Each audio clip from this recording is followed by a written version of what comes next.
Bismillahirrahmanirrahim. Assalamualaikum warahmatullahi wabarakatuh. Sampurasun.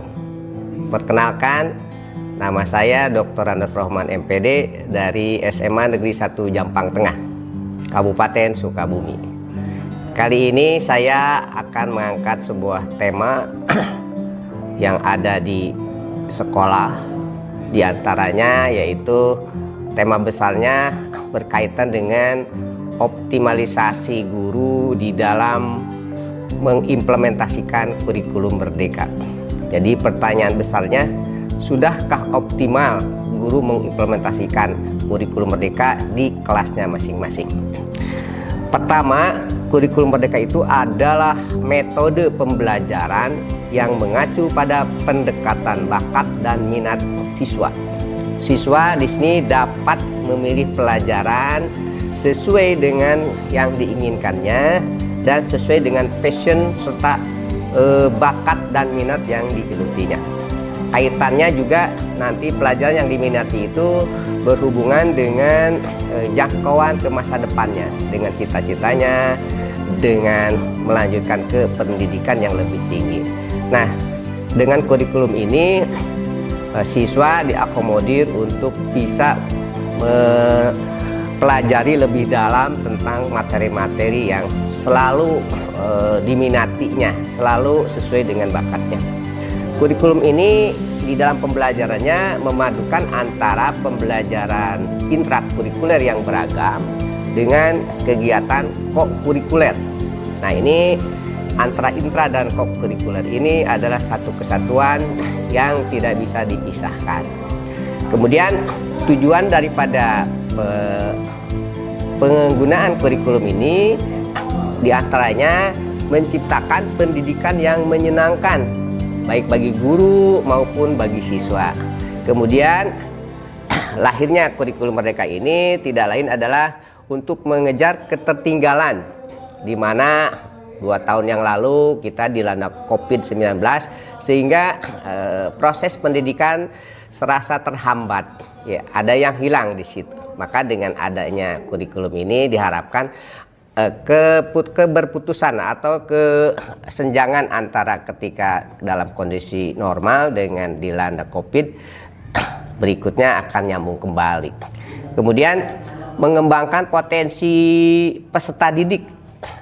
Ya, dalam hal ini guru akan lebih fleksibel di dalam melakukan pembelajarannya.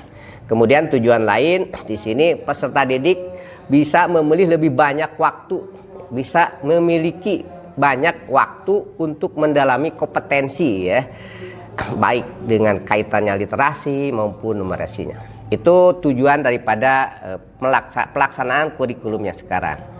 Kemudian adapun kelebihannya yang ada di dalam kurikulum ini, salah satu diantaranya adalah kurikulum ini dirancang untuk menyesuaikan perkembangan dengan siswa yang sekarang belajar itu konteks zamannya beda gitu kan ya. Sehingga tuntutannya pun lain. Nah, pemerintah cepat tanggap untuk menyiapkan anak didik dengan merubah kurikulum ya. Kemudian struktur kurikulum merdeka ini lebih fleksibel gitu kan ya, tidak kaku, jadi mudah dikembangkan oleh guru maupun juga siswa ya.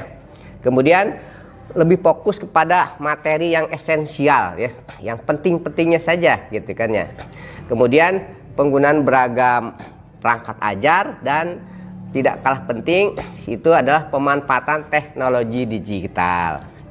Nah, keberhasilan di dalam menerapkan atau mengimplementasikan kurikulum ini baik secara individu maupun secara keseluruhan di sekolah itu akan ikut membantu ya pemerintah di dalam menjawab permasalahan pendidikan ya di Indonesia. Setidaknya kita bisa sejajar atau mungkin mengikuti kemajuan di negara-negara yang sudah maju lebih dulu ya, di mana negara-negara tersebut lebih mengedepankan kurikulum peserta didik. Jadi kurikulum ini lebih mengakomodir terhadap kebutuhan dan kompetensi ataupun potensi yang ada pada diri siswa masing-masing ya.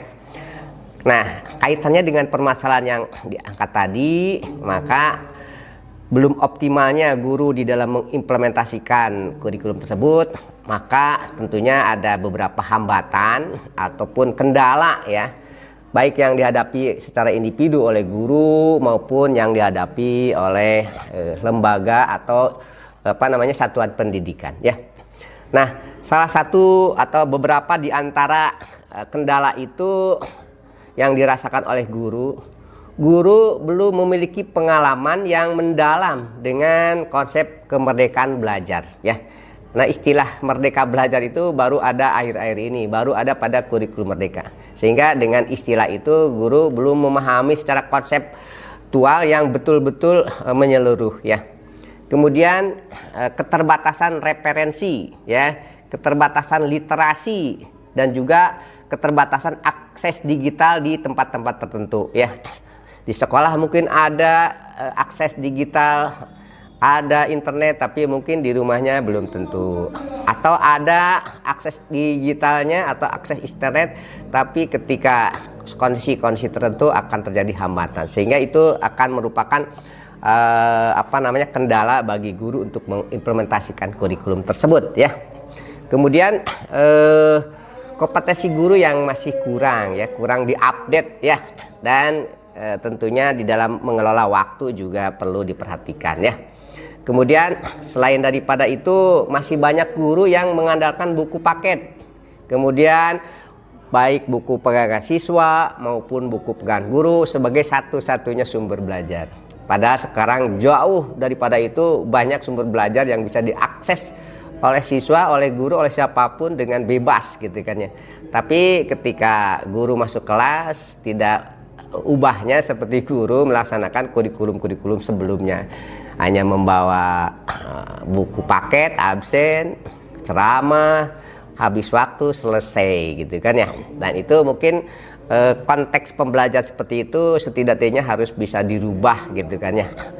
Kemudian menganggap sumber belajar lainnya tidak penting ya. Banyak sumber belajar yang di sekitar kita, sekitar murid itu yang bisa diakses secara mudah ya.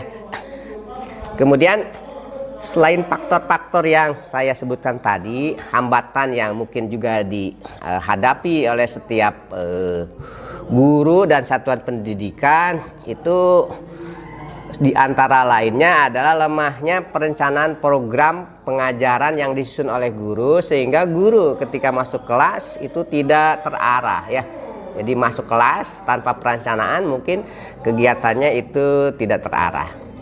Kemudian guru kurang menguasai materi yang disampaikan ya. Guru kurang menguasai materi yang disampaikan sehingga akan menjadikan jenuh, bosan bagi siswa untuk menerimanya ya. Karena kadang-kadang tidak nyambung antara materi pembelajaran dengan yang dijelaskan oleh guru, baik itu penjelasan secara materi maupun mungkin skenario pembelajarannya tidak tersusun dengan rapih ya, kalau tidak direncanakan dan juga tidak dikuasai materinya oleh guru ya. Di samping itu juga mungkin berkaitan dengan keterlaksanaan kurikulum ini juga sangat erat kaitannya dengan ketersediaan sarana dan prasarana yang memadai ya, yang lengkap, yang menyeluruh. Apalagi dengan sistem digitalisasi ini yang namanya infocus, internet, laptop dan segala macam itu wajib ada gitu kan ya di kelas itu. Dan guru wajib menggunakan itu. Tidak hanya menggunakan papan tulis dengan spidol dan menggunakan buku paket. Selebihnya mungkin seperti yang sudah ya, selesai waktu sudah bubar. Tapi ketika kita beranjak dari kebiasaan-kebiasaan lama dengan menyesuaikan kebutuhan yang ada saat ini ya, insya Allah kegiatan KBM akan lebih menarik bagi siswa dan mungkin akan lebih memudahkan bagi guru gitu kan untuk mencapai suatu target yang sudah direncanakan sebelumnya. Nah, berangkat dari permasalahan tersebut mungkin ada tahapan-tahapan atau langkah-langkah yang harus kita upayakan di dalam rangka mengoptimalkan ketercapaian atau keterlaksanaan kurikulum merdeka tersebut ya. Salah satu atau diantaranya guru harus menyusun perencanaan yang matang ya, yang matang dan terukur tentunya. Itu berangkat dari perencanaan, kemudian setelah disusun secara matang maka barulah masuk ke dalam tahap proses atau pelaksanaan. Dalam proses pembelajaran guru harus berfokus pada potensi diri siswa ya, dengan menggunakan berbagai metode, model, dan pendekatan ya dalam rangka pencapaian dan penguatan profil pelajar Pancasila. Nah, salah satu yang membedakan sekarang di dalam pembelajaran khususnya yang dilaksanakan oleh kelas 10 adalah adanya penguatan profil pelajar Pancasila yang yang merupakan bagian kurikuler yang dilaksanakan di luar intrakurikuler ya, dengan beberapa tema yang harus dicapai dan dilaksanakan dalam kurun waktu tertentu ya.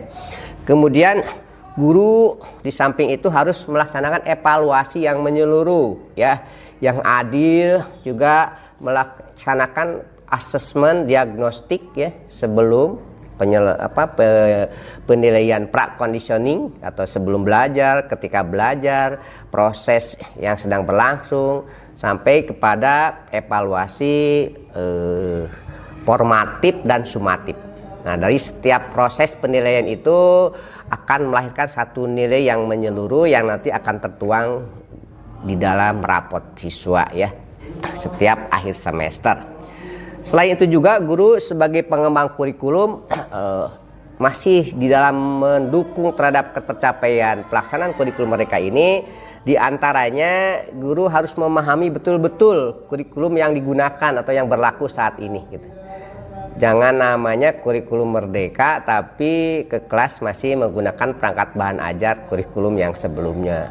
Ya mungkin secara konsep itu ada beberapa kesamaan, tapi secara operasional di kelas itu menuntut kita lebih daripada yang sudah dijalankan ya. Kemudian guru juga harus mampu menerjemahkan, bahkan menjabarkan dan mentransformasikan ya nilai-nilai yang terkandung di dalam kurikulum merdeka ini. Jadi menjabarkan, mentransformasikan nilai-nilai terutama, karena di dalam kurikulum ini ada nilai-nilai yang sangat urgen, yang sangat penting ya, yang harus dicapai oleh guru di dalam membelajarkan siswa, sehingga nanti di akhir daripada sebuah proses pembelajaran siswa akan menerima, akan mendapatkan nilai-nilai yang melekat pada dirinya, terutama nilai-nilai profil pelajar Pancasila tadi, yang tidak lain adalah nilai-nilai karakter kebangsaan yang memang sejak dari dulu juga ditekankan seperti itu ya. Guru juga harus menjadi penggerak yang mengutamakan murid ya. Guru harus menjadi penggerak yang mengutamakan murid dibanding dengan hal-hal yang lainnya. Jadi fokus utamanya adalah pengembangan potensi diri yang ada pada siswa ya. Kemudian guru harus penuh inisiatif ya. Jadi inisiatif untuk melakukan perubahan ya.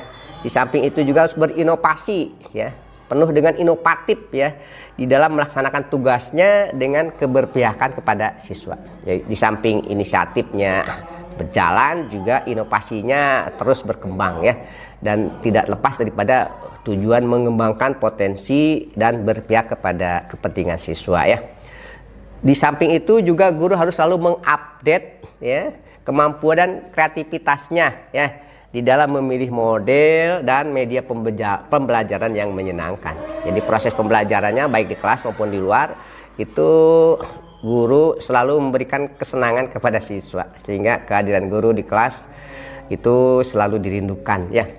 Sekalipun sekarang murid atau siswa bisa belajar, bisa mengupdate sendiri, tapi tetap ya peran guru di kelas itu sangat dibutuhkan sekali gitu kan ya. Sehingga keterarahan belajar siswa itu akan selalu bisa dipantau, diarahkan oleh guru, dibanding dengan belajar sendiri apa yang